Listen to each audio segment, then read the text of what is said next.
Hello everyone. ఈరోజు ఈ వీడియోలో మిక్చర్ తయారు చేసే విధానం చూపిస్తా అండి, స్టెప్ బై స్టెప్. చూడండి ఎంత లుక్ ఉందో, క్రిస్పీగా కూడా ఉంది, చాలా మంచిగా కుదిరింది.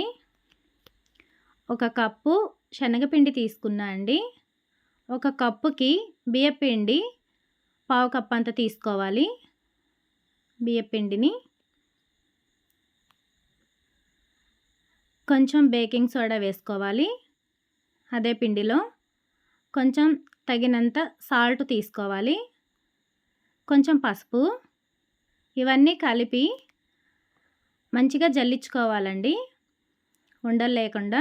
గడ్డలు గడ్డలుగా ఉంటుంది కదా పిండి, మనం జల్లించుకుంటే చాలా బాగుంటుంది.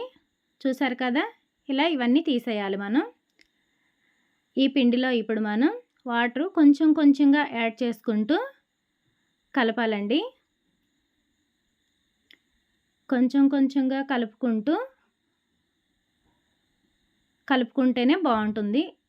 ఒక్కసారిగా వాటర్ పోసేస్తే పిండి అనేది లూజ్ అయిపోతుంది.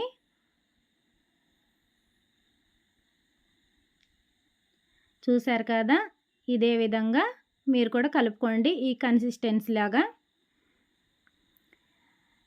బూందీ గరిటెలో వేసుకోండి. నాకైతే ఈ బూందీ గరిటె ఉంది కాబట్టి నేనైతే వేసుకుంటున్నాను. లేని వాళ్ళు చిల్లుల గరిటె ఉంటుంది కదండి, ఆ చిల్లుల గరిటెలో వేసుకోండి. నిదానంగా ఇటు అటు పడిపోకుండా. నూనె బాగా మరిగిన తర్వాతనే వేసుకోవాలండి, లేదు అంటే ఆయిల్ పీల్చుకుంటుంది.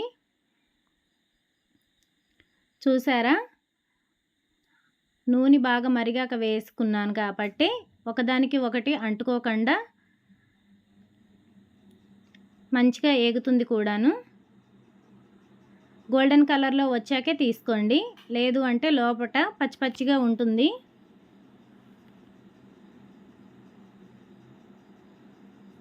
ఇదే విధంగా పిండి అంతా కూడా వేసుకోవాలండి. ఎల్లుల్లిపాయలు లాస్ట్లో దంచి వేసుకోండి, దంచకుండా వేస్తే పేలిపోతాయండి బాగా మరిగే నూనెలో వేశాక. ఇలాగే కరివేపాకు కూడా నూనెలో వేయించుకొని బూందీలో వేసుకోవాలి. ఇదే నూనెలో పల్లీలు కూడా వేయించుకోవాలండి.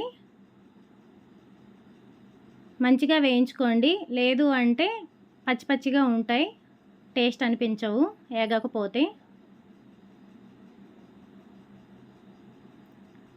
లాస్ట్లో కొంచెం సాల్ట్, కొంచెం కారం, మీకు తగినంత మీరు తినగలిగే అంత కారం అయితే వేసుకోండి. నేనైతే నాకు సరిపడే అంత వేసుకున్నాను. మొత్తం కలుపుకోండి, ఇటు అటు సర్దుకుంటూ. చూసారు కదా ఎంత లుక్ ఉందో. ఇలానే మీ ఇంట్లో కూడా మీ వాళ్ళకి చేసి పెట్టండి, ఇష్టంగా తింటారు. ఈ వీడియో మీకు యూస్ఫుల్ అనిపిస్తే లైక్ చేయండి, సబ్స్క్రైబ్ చేసుకోండి. Thank you.